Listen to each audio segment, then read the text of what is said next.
Welcome to Cutting Edge Web Content Development, the podcast where we delve into the world of CMS systems and their crucial role in website and web content development. In each episode, we'll explore the reasons why founders, CEOs, CTOs, and CMOs of web content development companies need CMS systems to thrive in the digital landscape. Get ready to uncover the secrets behind successful website management, content creation, and seamless user experiences. Here's your host, Jonathan Ames.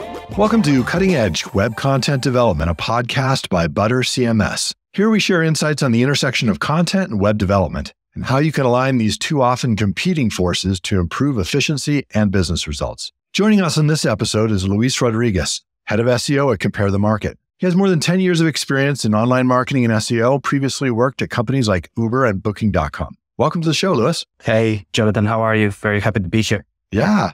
Glad to have you here too. Tell us a little bit about your background and, obviously some big companies you worked for. Yeah, definitely some big names, but I also appreciate the small names, Perhaps to take it to the beginning, I started my career in SEO about 12 years almost when I started selling rocks. So essentially my job was to do online marketing, as it was called back then, and reaching out to clients to buy marble, granite, these kinds of things. Not the sexiest product, if you will, but it was a topic. And given the time zone difference with my market, which was Mexico, in specific, I started to think about how can I bring more leads that doesn't require me to be awake at 2 a.m, 3 a.m, these kinds of things. So, there you go. Google guideline essentially to get better rankings. And that's kind of like what got me started into the craft. Later on, I moved on to companies like Couponation, that is part of Rocket Internet, big conglomerate here in Europe, where I got more professional training, if you will, like people that have been doing SEO, where links was all about, links essentially. I started to work on more interesting things, going to Southeast Asia to learn about my first comparison experience there, which was really interesting, going to finance, how sensitive is a topic in different places. It was also my first experience dealing with languages that I could not possibly understand. So it was tricky coming from Mexico and then started to optimize websites for Thailand. It was a bit of a challenge there, and there was not enough time to learn them all, if you will. So that was really cool. Moved on to start looking into bigger websites, perhaps more complex. Specifically with CK Asia, it's a job aggregator, quite large in that region, where millions and millions of pages, where we start to notice a lot of the intersections between programmatic SEO, if you will, and perhaps a more product approach to it, because really the content was the product, and giving ways for people to discover that was really kind of like the essence of the position. Moving on to Uber, where I generally had one of the best times ever. Is really one of the best companies that I've worked for, one of the best teams as well. Really innovative, quite changing, fast-paced environment. And there, initially my task was to look after the Latin American markets with a small but really powerful team that I really missed. And later on moved on to do experimentation, which is really something that I've been specializing over the last few years, understanding how to do A/B testing for SEO, which is quite a tricky thing in general. And here we are now, based in London after quite a lot of different countries. My dog has been chasing me around all of these different countries as well, which bless him. Now reporting from London, which is the sun is starting to come out. It takes a while for the sun to come out around here, but that's a little bit about me in a nutshell. That's excellent. I mean, I understand the going multilingual with SEO is quite a challenge, especially when you don't have any kind of understanding of the language. I've actually started out in SEO, creating, kind of localizing and creating pages for the Latin American market when I was at a previous company. And from there, when we had a lot of success, we moved to China, and I have no idea how to speak Chinese. And even the characters are completely different. So I had no idea if the work that was being done, was good or not. And so I had to find good people to trust there. And it was quite a jump, a leap of faith, I'd say, to go into languages you have no idea. I mean, it's different when you speak some of it. At least you can kind of get it and understand it. But totally different language, very difficult.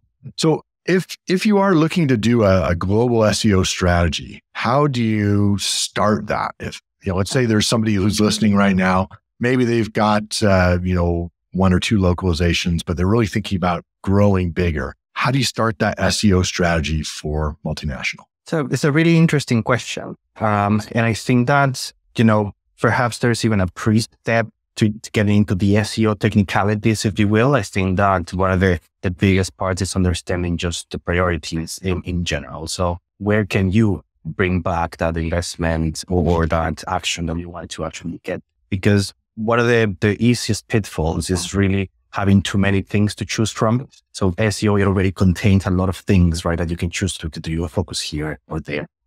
So choosing your priorities and sticking to them, I think is pretty much 3 steps. One, the second part is really understanding the scalability of your operation. So sometimes it's easy to tweak 1, 10, 20 pages, but if you're starting to think internationally, you're talking about exponential of every single page.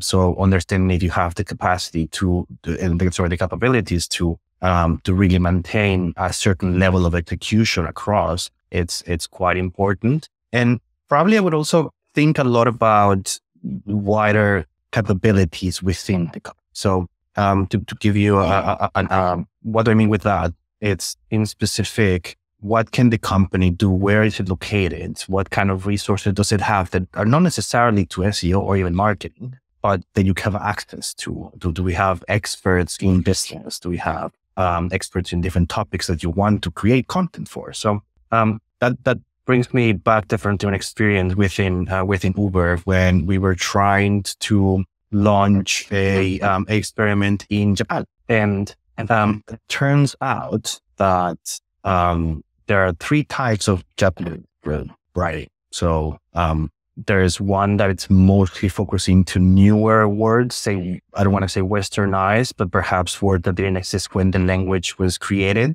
Like computer, burgers, for example, is not necessarily something that will take you back in ages in Japan. So there's a specific way of writing that, and we were trying to understand how to optimize and make a clear difference between what type of language we were going to use in the experiment or not. And we were never going to get to it. The mechanic translations or generally machine translations do not tell you, hey, you're actually writing something different here. There's an activity different there. And we went from the entire funnel of, do we hire an expert? Do we hire an agency to help us out filling this gap? Turned out that the answer was, let's just contact somebody at Uber Japan, and probably they will be able to tell us this thing. And it was literally a very simple exercise. They were able to explain as well, yeah, this is my language, so I can tell you this thing. So not shying away from, understanding the muscle of the place that you work for. It's quite important. And probably within that as well,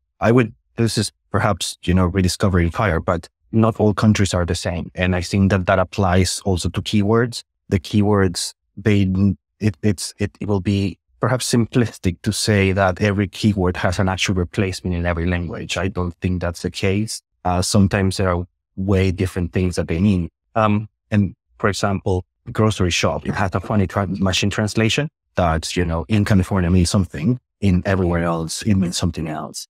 So it's quite interesting to explore that part. And then the final part is really about knowing what kind of data and low-hanging fruits can you detect. So going internationally can lead you into making big bets without necessarily knowing if that's the right path, and then it will stick. So definitely being able to measure the small actions, it's quite important. And what do I mean with measuring? So for example, keyword research is really important to understand that you're looking at the real volumes and you're understanding really if those volumes have the same intention across different nationalities. Because again, intent changes. Even if the word is a one-to-one pair, it's important to always evaluate these things individually, at least in the planning phases, right? Like when you're starting to see what to do now. Yeah.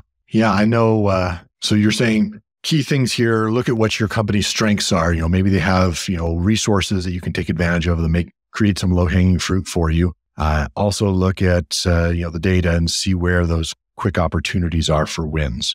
I know when I was first doing testing new markets in SEO, we'd run PPC campaigns first and just try to set up a landing page in that language, run PPC campaigns and see what kind of lead volume we got in off of that. And based on that, we decided to then invest more resources into it. And that was fine for a smaller company, but I think in a larger organization like what you're describing, you have access to greater resources there. And so you can look through the data, you can look at, where you have these people in your organization who could help you, like you said, in Japan, look at it from a human perspective, make that better. I think that there's a lot of considerations you have to balance when you're doing SEO. So you're talking about one, localizing the content, and then what about also making it internationally accessible? So how do you balance those two needs when you're making your strategy? That is interesting, because I think that one of the biggest temptation is we already have that content. I can make business across. I can just put it out there. So I think that some of the biggest consideration is really starts from the ROI point of view. Does it really make sense for you to bring the content in? Because it requires a lot of effort, right? So you will have to deal with costly translations that one way or the other will have to be curated by someone that knows SEO. So it's not really about just content. So ROI, it's something that I would always look into, as well about how well can you maintain the content and start thinking about ways of maintaining that content. I've always felt that the product and or the data can be precisely that maintenance strategy. So to give you an example, there's a way in which in Uber Eats in specific, the data is the one that is refreshing the content. So because the burger count changes, because the grading is changed, and then that changes the actual wording that goes into the website. So thinking about scalable ways to actually maintain that content, and if you can actually get it done, it's definitely as you say, it's a balancing act, and that would be my biggest focus. What is the most programmatic or the most automated way in which the job can get itself done. And that can lead you to very interesting places, which I think is what led us to, generative AI and the use of leverage to do marketing with it, because, crunching numbers is not fun. At least for an SEO, I would like to think. But it's something that is repeatable. And creating these repeatable ways in which your website can be maintained probably will help you to find that sweet spot between localization and scalability, or making the content accessible. Now, I think that segmentation matters as well. So it makes me think about lobster rolls.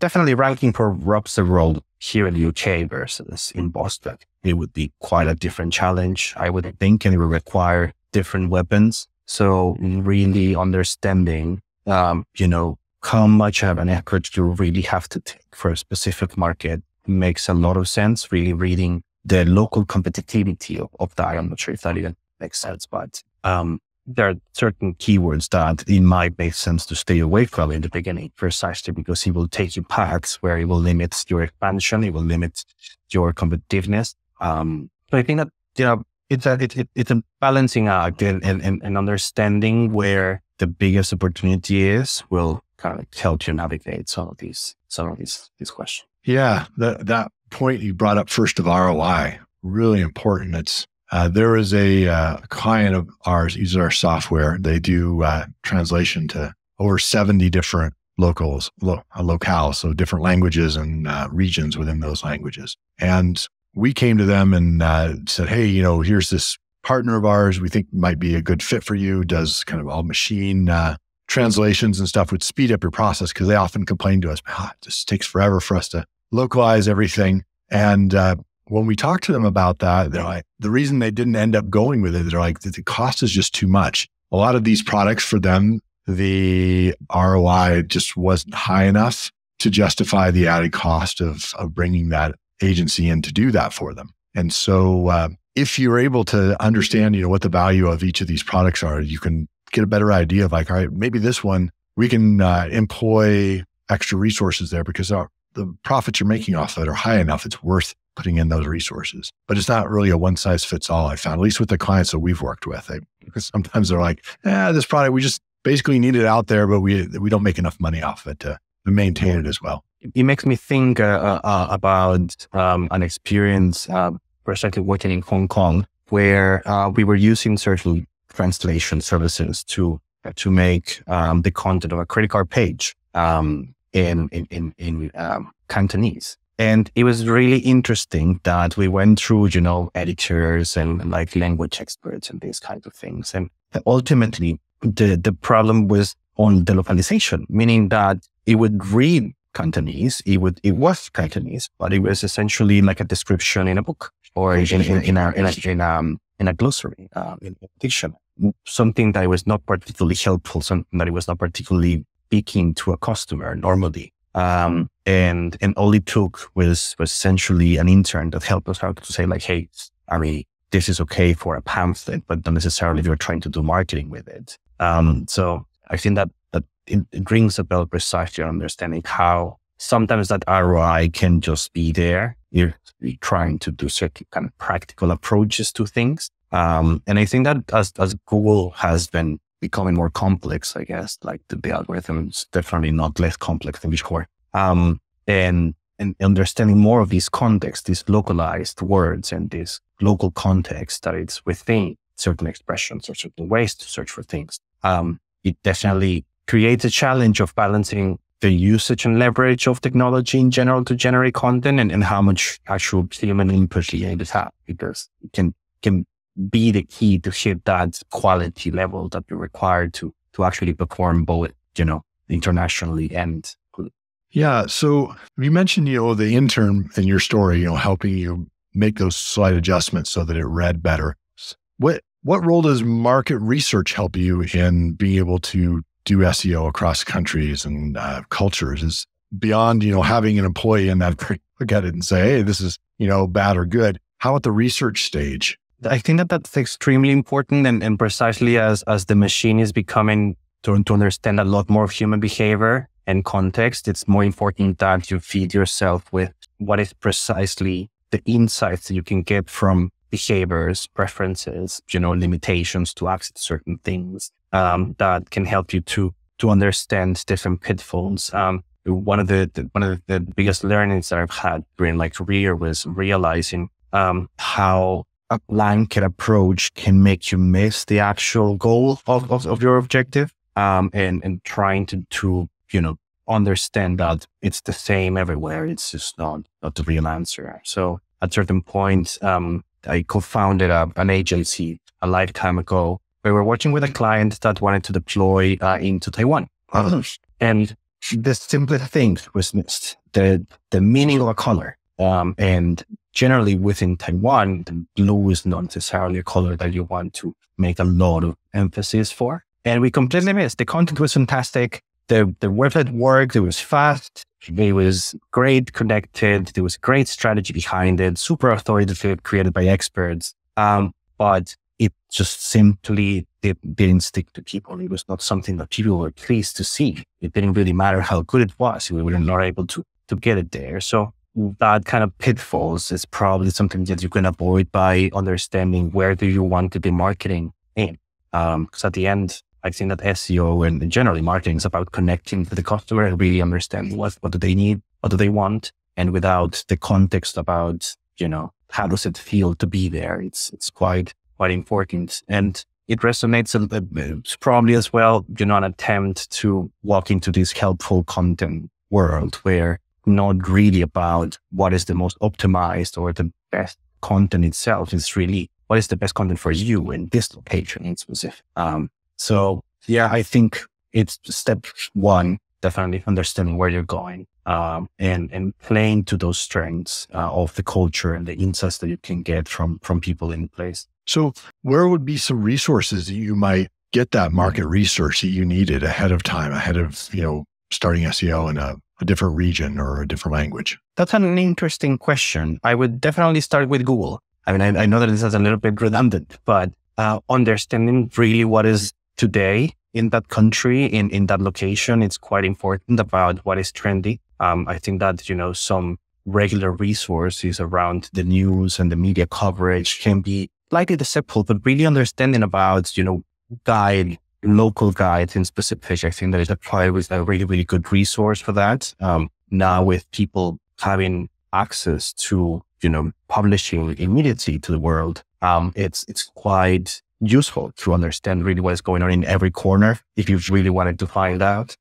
So not shying away from social media in a healthy, filtered, perhaps way, if you will, and being there. Probably the best way to understand a place is just to be there. I know that this may be a challenge, obviously, when you're looking at distances, budgets, life, etc. But nothing really teaches you than living and breathing with the people there. One very good example is now that I'm in London, I understand the struggle with the weather. I never really got it when I was living outside, but having an umbrella with you 24/7 is just a given. It's your morning ritual. You have part of your morning ritual has to be to check the weather and see how it's going to change actually throughout the day. And that has consequences for the business. To give you an example, Uber, when it rains, there are less Uber available, and therefore the prices are higher for every single one that just consumers go. So understanding how the weather behaves in this country can actually maximize profits in terms of, what is the price flexibility and really what times to attack. The other one is if you were selling umbrella, we will probably be prioritizing this country. And again, everybody knows, or everywhere in the internet you would read how opinionated it is about, London weather. But until you're not here and you get wet without a warning, it's not a lesson learned. Yeah. I laugh at that, Luis, because my wife lived in London for several years and she's told me a lot about the weather. She loves it there, but she said, it was very changeable. So interesting. Yes, it is. You have to walk out with a suitcase, basically. So you have shorts, you have your, rainy boots and all of it. So another tactical question, what tactics would you recommend out there for overcoming common challenges and going international in your SEO? I think that it would be quite important to, as we were talking about, getting in there, but getting in there on the local SEO scene specific. There's definitely not a shortage of support and groups and distribution list websites that cater for a market in specific, that they probably have a lot of understanding about the behavior, the level of competition, really understanding, what are the tips and tricks that can help you out within that very specific location. I think that reaching out and creating a network into the places that you want to be actively working is just something really healthy, not only for the projects or for the companies themselves, but also personally and professionally. It's not as niche as we sometimes believe. It's definitely something that is well out there and there are really good local scenes to get knowledge from. And the second part, I would always think about, getting some friends in your priority locations. And when I mean friends, is friends, someone that can totally tell you this is crazy if it doesn't really work out. To give you an example, my wife, she's from Germany, and I was working for a couponing website.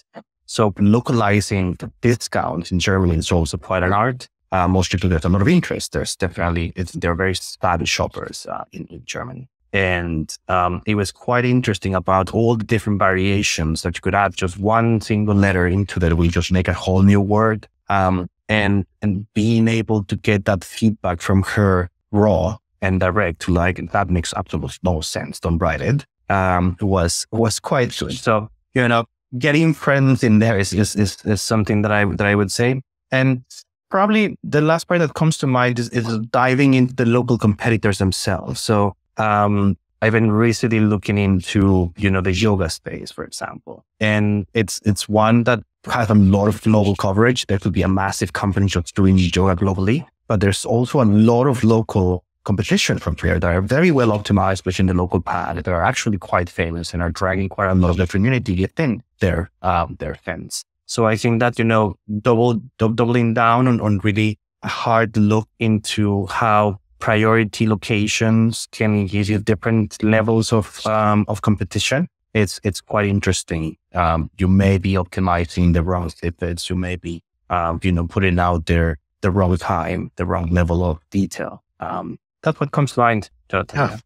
Get local friends who can give you truthful advice, and look at the local competition. Great advice. Great advice. Well, switching to your own career, Luis, if you could go back in time, meet yourself when you just started out in your career, what one piece of advice would you give yourself? That's a very good question. I would probably say get ready. It's a bumpy ride. I think that SEO, it's something that it's so live, it's so changing, it's really dynamic. The way that we do SEO today, back to when I started, it's just completely different. It has nothing to do with it. And probably the second thing that I would say is also keep up with the tech, because really it's important that the technology that you use and the methods that you use evolve alongside that strategy, alongside that the algorithm itself, probably. But yeah, getting ready, it's probably the one that I would strongly point at. Absolutely. It's funny, over the course of your career, you typically learn some things and change your points of view a little bit. But SEO as a career, I have yet to meet one person who's been in the business for 10 years or more who they started out in SEO. Everyone started out with something different and found their way into SEO over time. And so they learned things along the way, but they came from a different background. And there's parts of that background that show in the way they do SEO and the way they think the processes. So appreciate your taking your time to lay out some of those insights that you've gained over your career. If people want to reach out to you afterwards, connect, chat, how would they best reach you? Yeah, definitely LinkedIn would be the best source. Just Luis Rodriguez there, Head of SEO at Compare the Market. And I'll always be happy to pick up any messages and conversations. Awesome. Luis, thank you so much for your time and for your insights. Really appreciate it. It's been very helpful. Thank you, Jonathan. See you later.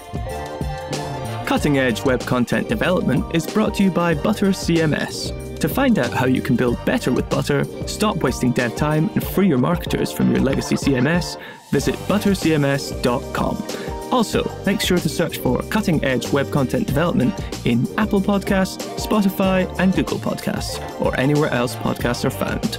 Make sure to click subscribe so you don't miss any future episodes. On behalf of the team here at ButterCMS, thank you for listening.